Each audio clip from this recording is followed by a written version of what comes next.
Welcome to the video. I just got a almost 6 mile run in, so felt really good. Actually, if you've been following me, my calf has been injured, but it's getting close. I know I'm still like favoring it a bit, but favoring it a bit. That was super Midwest accent. I'm gonna show you what I eat in a day for fat loss. I don't eat the same thing every day, every week, but this week is pretty fun as far as meals go, so I figured I should show you guys what I'm having and how you don't have to feel restricted at all when you're getting shredded for the summer. So let's take you to the first meal. I'm gonna prep it right now.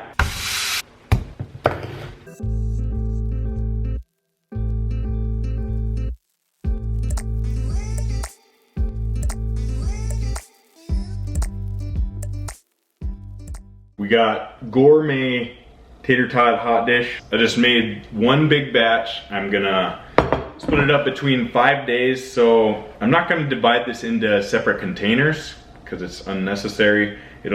Each day will balance itself out as long as I eat the whole thing in 5 days. So one day I might have a little more carbs from this, a little more protein, and then one of the next days it'll probably be a little lower, but that's not gonna be a big difference at all. Your weekly average outweighs any one higher day. The macros for this entire plate, or 1/5 of the entire pan, is 726 calories, 64 grams of protein, 62 grams of carbs, and 25 grams of fat. That is it. And it is a lot of food.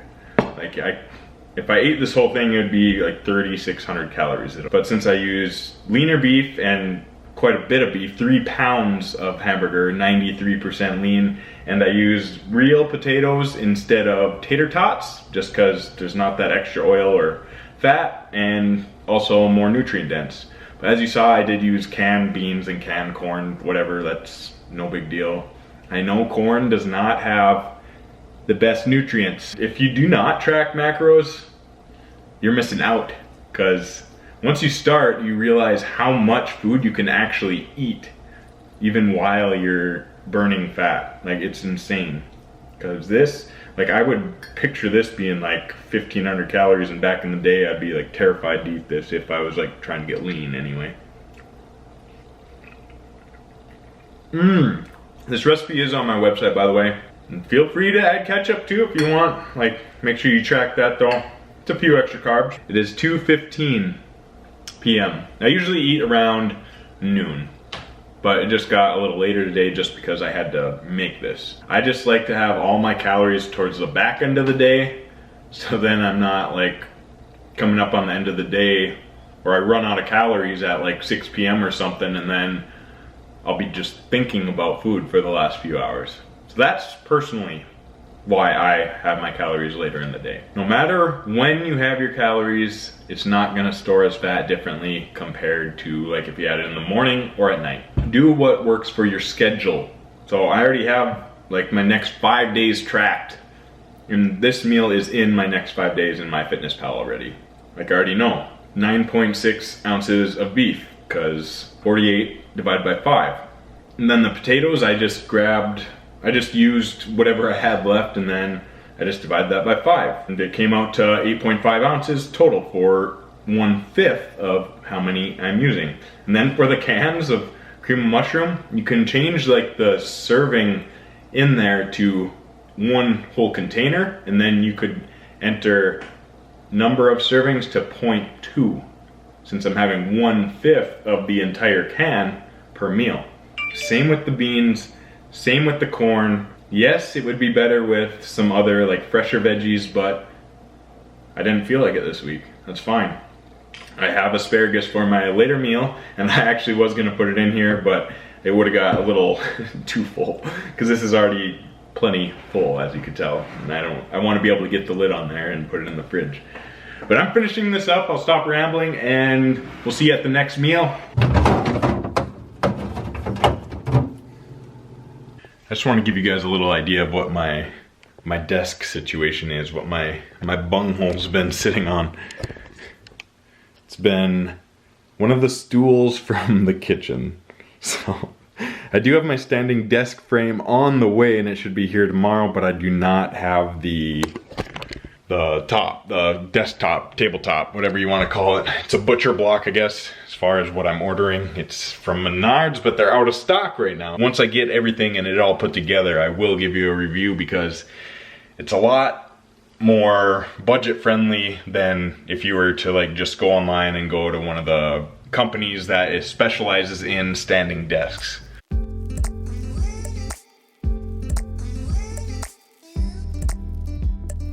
You've seen that we have our chicken and asparagus prepped. Now we're gonna throw together some rice.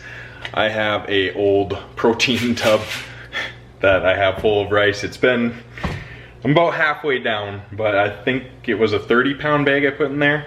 It's just super convenient, and I know I'm gonna have it a while, so I just get the massive bag off Amazon. I go with basmati. I like the taste and texture, but jasmine's pretty good as well. So we're having 45 grams or a 1/4 cup. As you can see, I microwave my rice. I always have, unless I'm cooking like a big amount in advance for a week or something. Then I'll use a rice cooker, but I typically like my rice fresh so it's not mushy and stuck together. Yeah. Oh, did you hear that? Let's go. It's done. But oh God, that light fixture, that needs to go. What do you guys think? That is hideous. For this meal, we are doing some experimenting. Since I'm working on a Thai peanut chicken recipe for my website, I decided to buy a peanut sauce. I wanted to try this and see what it tastes like and then just look at the ingredients in there to kind of get some flavor ideas. And then I just have 1/5 of the asparagus that I made earlier. I have some Thai sweet chili sauce as well. The peanut sauce isn't that sweet. I wasn't sure if I was gonna use this, but I'm for sure gonna need it. Mix it on up, and then I'll give you guys a little look at how delicious she is, how saucy she is, how juicy she is, how sweet she is, how nutty, peanutty she is. So yeah, it looks really boring because I would have some green in there or some cilantro or peppers, something like that. I didn't need this. I shouldn't have added this. Do not add this if you get that sauce. See, I guess I should show you what this is, yeah. The calories for that meal were 678 calories, 63 grams of protein, 56 grams carbs, and 29 grams of fat. So actually really similar to the first meal. And the time is 6:21. 2 meals in the books, 1 to go. Gym shoes of champions. Might as well take advantage of it while I'm lifting at home every day.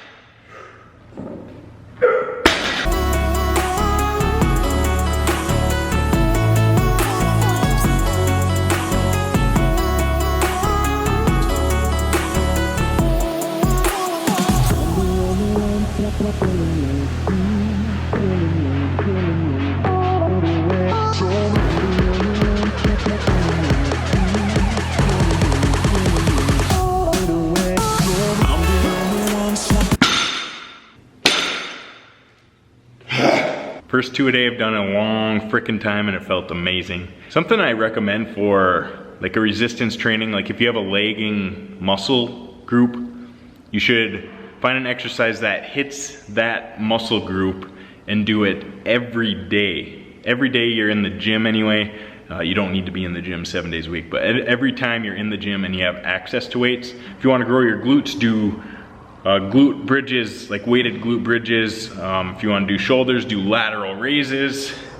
If you want to grow your triceps, do dips if you can, even if they're assisted. Leg extensions, hamstring curls, you name it. Enough rambling, let's go to the final meal of the day. Hair's all cleaned up, we're good to go. Oh, don't want hair in there. Last meal, overnight oats. You should have expected this. You probably did if you been following me, watching me, because this is basically my every night go-to.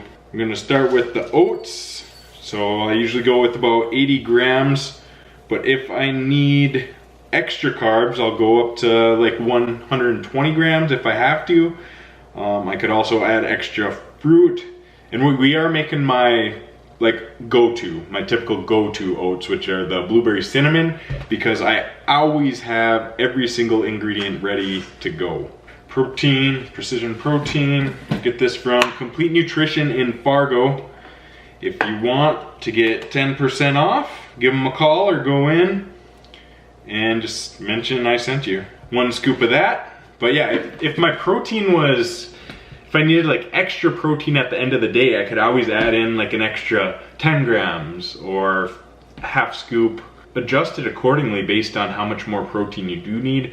I typically don't recommend you do more than 2 scoops of protein a day. You can, but like why not like get as much like legit real food as possible. So I always go with frozen blueberries. They last forever, so why the heck not? They're probably not quite as nutrient dense as fresh, but I'm more about convenience. I do not want to go to the store more than like once a week. And also milk is really high in protein depending which one you get. So almond milk is very low protein, so I highly recommend, like, if you are consuming almond milk and you're struggling to hit your protein goal, try to fit in dairy. If you're lactose intolerant, I highly understand. But I may have a solution, because the Fairlife is lactose free. So you may not get that gassiness that you typically do. And of course some cinnamon. Bam! Do that, you stir it on up, and then you could just let it sit for an hour until the blueberries are thawed, or you could throw it in the microwave for about 30 to 40 seconds if you want it cold, or if you want it hot, maybe 2 to 3 minutes. I don't know, I like it cold, so you could play around with that if you do like hot oatmeal. After entering it in, I noticed I did need a few more calories, so I threw in 40 more grams of oats. So as you can see, instead of 80, I'm using 120 grams tonight. The main reason why I rely on this meal so much is because I have every single ingredient at all times. And if I do need a higher fat type version, like I said, I'd add peanut butter or almond butter. Keep it simple and convenient, and the total macros for today are 2,144 calories, 180 grams of protein, which is spot on for what I'm going for. Then 224 grams of carbs, 30 grams of fiber, which is perfect. And then 65 grams of fat. So that's actually a little low. I might have just like a or 1 tablespoon of peanut butter later. My goal is 2,200 calories right now, so I always go for 2,100 to 2,300. But since I did have my cheat day just a couple days ago, I balance out my week by having a little less the couple days following the cheat days. So gotta remember, the weekly average outweighs any higher day. So those are my 3 meals that I'm gonna be having throughout the week to get shredded for summer. Pretty great stuff. Tater Tot Hotdish, some peanut butter Thai chicken, and overnight oats. Like, I absolutely love all these foods, and once you find the foods that you love most that fit your macros, nothing can stop you. It becomes extremely easy, and if you're not currently tracking your macros, I highly recommend starting. Maybe just start with calories, but it is so worth it once you start and get into a habit of it. You don't need to do it for the rest of your life, but it'll help you so much learn about food and take your body composition to the next level. So thanks for watching this one, guys. I hope it really helps a lot. Comment down below, let me know what you think, and live long, live fun. Cheers.